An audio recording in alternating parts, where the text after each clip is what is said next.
in the OHL, the junior leagues. And I think before that, the only guy who had done that had been Bobby Orr. So the comparison started at that. Denis Potvin earned his place in NHL history through impact that never needed exaggeration. From the moment he stepped into the league, his style carried a confidence that fit the New York Islanders perfectly. He became the heartbeat of a team that refused to back down and led them through 4 championship runs that defined an era. Whenever he joined a shift, the pace changed, plays tightened, opponents braced for contact. The game tilted toward the Islanders because their captain controlled every detail in front of him. Those years were not gentle. The league demanded strength along the walls and courage in open ice. Potvin thrived under that pressure. His reads broke scoring chances before they could build. His passes launched rushes that punished teams that drifted out of position. Battles around the crease often swung in his favor because he treated every shift as a moment that mattered. For Islanders fans, it felt like having a commander on defense. For rival supporters, it felt like watching the man who kept their stars in check. The more he succeeded, the more friction grew. Crowds in certain cities responded with hostility that lasted decades. Media markets searched for reasons to paint him as a villain. None of it shifted how he approached the sport. He stayed committed to the qualities that carried the Islanders to greatness. Confidence was a tool. Leadership was a responsibility. Physical play was a language he used without apology.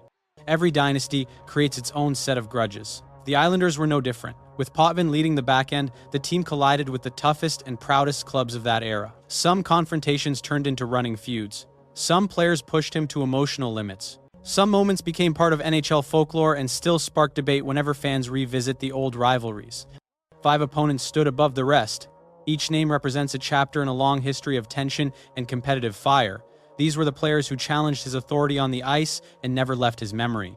Before we break down those 5 names he could never forgive, we need to understand the defensemen who made opponents hesitate. Denis Potvin arrived in the league as a first overall pick from Ottawa and carried expectations that would have crushed most young defensemen. Instead of bending under that weight, he grew into the standard that New York relied on. His development matched the rise of the Islanders themselves. As the roster matured, his influence expanded. By the late 70s, he had become both the emotional anchor of the room and the player who dictated how the team defended and attacked. Success followed quickly. Potvin reached Norris Trophy level with a blend of poise and intensity that was rare in that era. He produced points with confidence yet never drifted away from the responsibility of protecting his zone. Opponents learned that any lapse near the boards could turn into a pivotal shift for New York.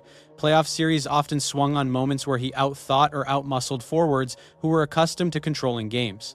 The NHL of that period created natural friction. Every division game carried high stakes because teams built their identity through contact and pride. Potvin lived inside that environment and responded with a level of competitiveness that shaped the Islanders' dynasty. Rival players circled the dates when they would meet him. Coaches designed plans to challenge him. Fans in rival rinks prepared reactions long before the puck drop.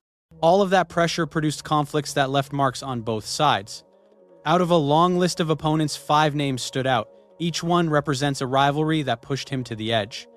Number 5 is Darryl Sittler. His name carries weight across the history of Canadian hockey. He represented the pride of the Toronto Maple Leafs during a period when the franchise demanded strong shoulders and dependable leadership. On the other side stood Denis Potvin, who carried the same responsibility for the New York Islanders. When those 2 identities collided, the tension felt unavoidable. Both men acted as the emotional pulse of their teams, and both understood that every meeting between the Leafs and Islanders carried consequences that lasted well beyond a single night. Their rivalry did not grow from a single incident. It developed through a series of confrontations that shaped how each man viewed the other. Regular season matchups created the foundation. Sittler attacked with willpower and sharp instincts. Potvin answered with positioning and strength. Every time Sittler drove a lane, Potvin waited inside the traffic. When Sittler carried momentum through the neutral zone, the Islanders' captain tightened his gap and forced him into battles that demanded grit. The games became statements about who controlled the moment. The intensity reached a new level in the mid-70s. Toronto carried a roster built around pride and fire. New York pushed forward as a rising force that believed its best years were ahead. Each franchise wanted to prove something. Sittler and Potvin ended up at the center of the storm. Whenever Toronto created pressure, Potvin responded with plays that pushed the Leafs backward. Whenever the Islanders built speed, Sittler challenged them with the mentality of a player who refused to fold. A turning point arrived during a meeting that still echoes in stories told by Leafs fans. A collision between the 2 men triggered one of the loudest reactions of that decade. Toronto supporters viewed it through the lens of their loyalty, and the city carried that feeling for years. Potvin saw it as part of the game that defined the 70s, which demanded strength and commitment on every shift. Neither side backed away from its interpretation. The disagreement turned into a long-running divide between two cities that already had reason to dislike each other. Playoff battles only deepened the divide. New York wanted to prove it could rise above the established powers. Toronto wanted to defend its reputation as a blue and white institution. Sittler and Potvin became living symbols of those identities. Their confrontations carried emotion and purpose. Every face-off had meaning. Every board battle tested resolve. Those moments shaped the respect and hostility that followed both men for years. For Potvin, the rivalry with Sittler never faded. It belonged to a time when the league demanded the toughest version of every player, and it helped shape the mindset that carried him into future wars. Number 4 is Guy Lafleur. His name defined elegance and speed at a level that forced every defenseman of his era to rethink how the game should be played. Montreal relied on his ability to change momentum in a heartbeat. Once he gained possession, the crowd at the Forum reacted before he even crossed center ice. Denis Potvin understood the threat more than most because he faced it during years when the gap between the Islanders and the Canadiens narrowed and every shift carried weight.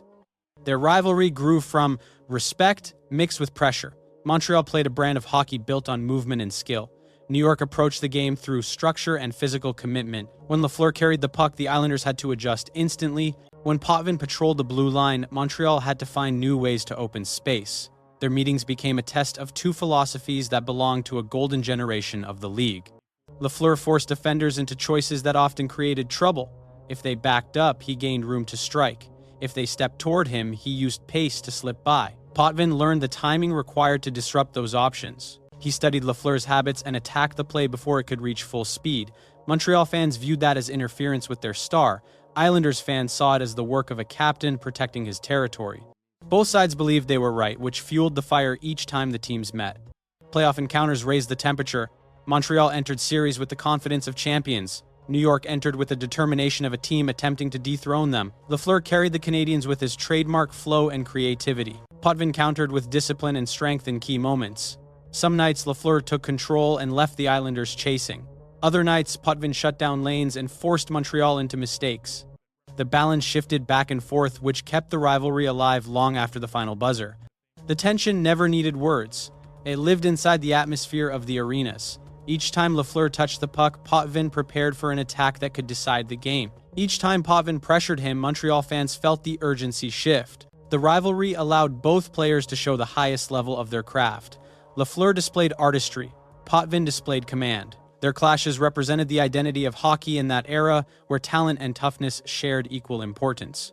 For Potvin, these encounters shaped his development. Stopping Lafleur required calm thought and strong instincts. It demanded commitment regardless of score or period. That challenge never left his memory because it sharpened the edges that made him a complete defenseman. Number 3 is Phil Esposito. Few players shaped the identity of the Boston Bruins the way he did. His presence in front of the net created constant trouble for every defenseman who tried to move him. Boston relied on his physical confidence and scoring touch to push through some of the hardest seasons in franchise history. Denis Potvin felt that pressure every time the Islanders lined up against the Bruins because Esposito refused to give defenders an easy night. Esposito earned his goals through persistence. He positioned himself in the crease and forced defenders to work through his body before they could even think about clearing a puck. Potvin approached those battles with a firm mindset. He relied on timing and leverage to limit Esposito's room. Those moments reflected the spirit of hockey in the 70s when net front fights shaped the outcome of many games. Neither man stepped aside. The crease belonged to whoever controlled the space. Regular season meetings set the tone. Whenever the Bruins carried the puck into the zone, Potvin prepared for the inevitable traffic around the goal. The Islanders needed their captain to take on the toughest assignments. Boston trusted Esposito to create chaos inside the paint. Their confrontations grew into a rhythm that fans on both sides waited for. Each battle showed two stars committed to their roles. The crowd reacted to every small victory, whether it came from a redirected shot or a defensive stop. Playoff matchups intensified everything. The Bruins believed their physical identity could wear down the Islanders. New York believed discipline and structure would carry them through. Esposito tested that conviction by parking himself in scoring positions and refusing to move. Potvin answered by matching strength with strength and closing plays before they developed. The series became a push and pull between skill and willpower, which highlighted the qualities that made both players special. Esposito's confidence added another layer to the rivalry. He played with a belief that he could score on anyone. Potvin played with the understanding that shutting down players of that caliber defined a championship team. Their encounters developed into a quiet war of mental toughness. Neither man allowed emotion to take over, yet both understood the stakes. The winner of those small battles often dictated the flow of the night. For Potvin, the rivalry with Esposito represented a key stage in his evolution. Facing a forward who dominated the slot taught him how to control space without relying on desperation. It showed him the value of patience under pressure and the importance of staying firm during the hardest moments. Those lessons stayed with him long after the battles ended. Number 2 is Brad Park. His reputation as one of the most complete defensemen of his generation created a rivalry built on equality and pressure. Whenever he stepped onto the ice, there was a sense that every mistake could turn into an opening. Denis Potvin understood the challenge because Park carried a style that blended confidence, skill, and poise. Their meetings became a benchmark for what elite defense looked like during the 70s and early 80s.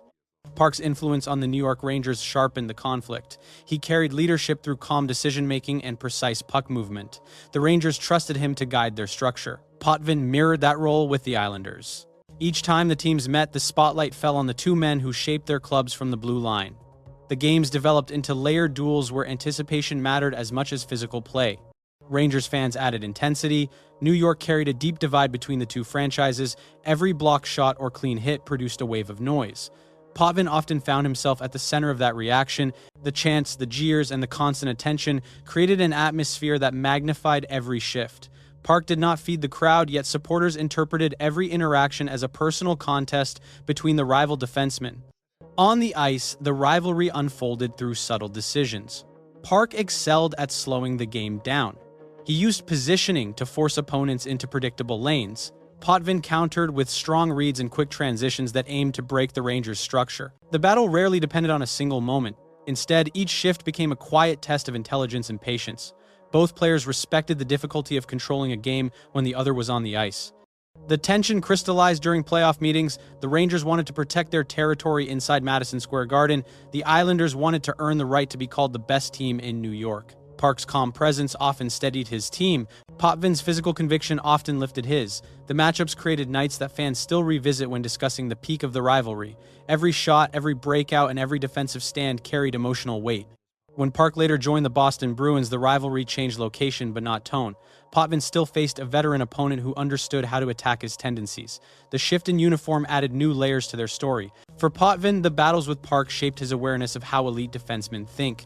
They revealed the importance of strategy and mental strength in moments where pressure defined the outcome. That is why Park remains near the top of the list. He pushed Potvin intellectually and physically and left an imprint that never faded. Number 1 is Ulf Nilsson. His name sits at the center of one of the most debated moments in New York hockey history. The Rangers valued his creativity and intelligence. He brought a level of European skill that added variety to their attack. Denis Potvin met that challenge with the responsibility of defending the Islanders' identity during a time when every meeting between the two clubs felt like a statement about supremacy inside the city.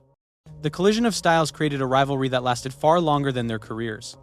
The moment that shaped everything arrived in February of 1979. Nilsson carried the puck through the neutral zone with the confidence of a player who trusted his reads. Potvin stepped forward to interrupt the rush. What followed became a flashpoint. Nilsson fell awkwardly and suffered an injury that changed the tone of the rivalry. Islanders fans viewed the play as a strong defensive step. Rangers fans carried a different interpretation, and the city held on to that divide for decades. The chant that emerged from that night survived generations and echoed through Madison Square Garden long after both players retired.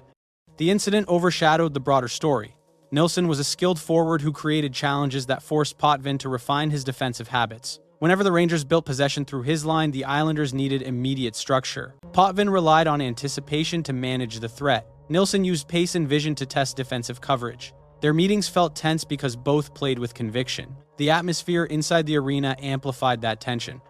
Every shift fed a rivalry that already carried layers of history. Media pressure pushed the feud further. Some voices treated the incident as a defining example of the brutality of the sport. Others defended Potvin and argued that the collision reflected the reality of hockey in that era. Potvin stayed firm in his explanation. He believed his action matched the standards of the league and the demands of his position. Nilsson continued his rehabilitation and avoided public escalation. The public, however, turned the play into a symbol of the Islanders-Rangers divide. For Potvin, the rivalry with Nilsson represented more than a single event. It captured the weight of playing in a city split between two passionate cultures. It revealed how quickly perception can shape legacy. It showed the emotional cost of competing at a time when the league allowed far more physical freedom. The chant that lasted through multiple decades reminded him that moments in sports can take on lives of their own. Nilsson remains number one because the impact of that collision extended far beyond the ice. It became part of NHL folklore and cemented the most intense rivalry of Potvin's long career. The story of Denis Potvin cannot be told without acknowledging the rivalries that pushed him to the highest level of his craft. Each name on this list shaped a different part of his identity as a leader and as a defenseman. Darryl Sittler challenged his resolve during years when the Islanders and the Maple Leafs fought for pride as much as points. Guy Lafleur forced him to adapt his instincts because Montreal relied on a star who changed momentum with a single rush. Phil Esposito tested his strength in the crease where every inch of space turned into a contest. Brad Park matched him as an equal and reminded him that intelligence could define a game as strongly as physical play. Ulf Nilsson represented a moment that carried the emotional weight of an entire city. Together, they built the environment that shaped Potvin's competitive heart.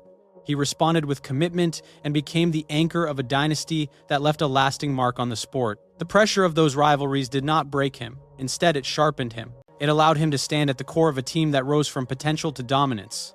Fans continued to debate the plays that defined those years. They discussed the hits, the battles, and the turning points that still echo across conversations about the golden era of hockey. Potvin remains a figure who inspires reaction because his career lived inside the fire of true competition. Which rivalry from his era stands out the most to you?